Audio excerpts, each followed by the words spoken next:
Ultimately, the batch record is the primary legal evidence that a pharmaceutical product was manufactured exactly as intended. U.S. Title 21 CFR Section 211.188 and EU GMP Chapter 4 mandate complete production and control records for every single batch you produce. This documentation legally underpins the final release decision. Any gap or error in these records immediately triggers investigations and delays getting the product to the market. Traditionally, this meant relying on the paper model, where operators make manual data entries and sign off with wet ink on printed forms. On the other end of the spectrum is the electronic model, where process execution and all records are entirely contained within a computerized system.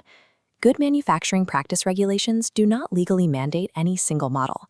Transitioning to an electronic batch record, or EBR, is an organizational design choice. But purchasing a supplier's software package does not transfer regulatory accountability away from the manufacturing organization.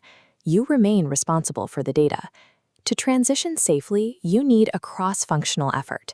Manufacturing and quality assurance teams, system validation, and IT engineering must all work seamlessly together. Simply achieving a paperless state does not automatically make a process compliant. Compliance is earned through rigorous system architecture, verified data integrity, and validated control. Many organizations operate in a transitional state known as the hybrid model, mixing paper sign-offs with electronic data. This matrix highlights the core compliance risk of the hybrid model. Operating this way forces you to create and reconcile two completely separate sets of records. This reconciliation burden obscures the truth.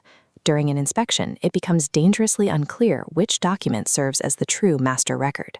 To untangle this, we have to distinguish between predicate rules, like 21 CFR 210 and 211, which dictate the strict need for a record, and electronic rules, like US Part 11 and EU Annex 11, which govern the controls applied to that record. Part 11 and Annex 11 only apply when a predicate rule record is created, maintained, or relied upon electronically. They do not force you to digitize. If you do execute digitally, the core principle of EU Annex 11 applies. Replacing a manual process with a computerized system must never reduce product quality or process control. This brings us to Alcoa Plus. This data integrity framework requires every point of data to be attributable, legible, contemporaneous, original, and accurate. It also demands that data be complete, consistent, enduring, and available. These requirements are not exclusive to software. Alcoa Plus applies equally to paper, hybrid, and electronic records. Generating an automated audit trail in a digital system is mandatory, but it is not a substitute for establishing strong procedural controls over how your operators interact with that data. An electronic batch record functions as a single node within a broader manufacturing execution system landscape. It receives instructions from the Enterprise Resource Planning System. The ERP authorizes the batch and feeds the EBR critical master data, like the production order and the bill of materials.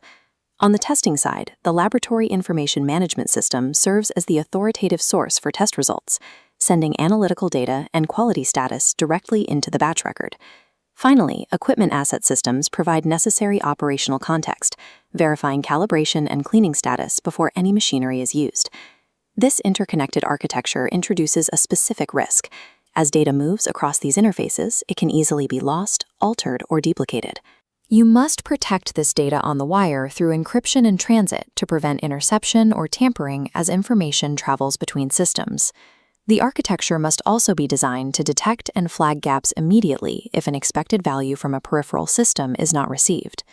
Each interface requires a documented risk assessment, proving it has the capability to prevent, detect, and recover from these failures. A compliant electronic batch record relies on this secure architecture to eliminate manual transcription errors and enforce process limits automatically. When you enforce those limits digitally, you prevent manufacturing errors before they occur.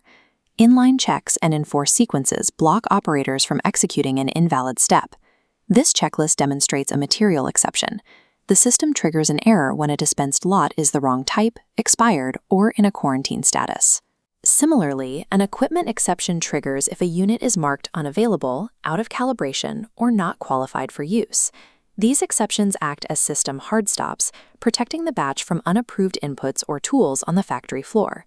This automated enforcement allows us to replace traditional line-by-line manual document checks with a methodology known as review by exception. In review by exception, pre-validated rules automatically verify expected parameters without human intervention, filtering out the compliance steps and isolating only the deviations. Quality personnel no longer read hundreds of pages verifying acceptable values. They only investigate the well-defined exceptions that broke the pre-established rules. Operating this way drastically accelerates batch release times while simultaneously increasing the rigor and consistency of your GMP oversight. The shift to digital execution changes where you apply your regulatory effort. The compliance burden moves heavily onto upfront system architecture and ongoing validation. Managing access control, maintaining unbroken audit trails, and executing periodic reviews remain strict organizational responsibilities. This roadmap outlines the Whitehall training course. It is a comprehensive, vendor-neutral guide to mastering these digital disciplines. We will cover process mapping, system integration, exception handling, and inspection readiness.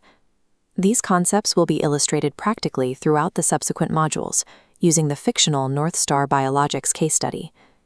By the end of this program, your cross-functional teams will have the judgment required to design, validate, and defend an electronic batch record based on one unyielding principle. The GMP requirement must always dictate the software feature.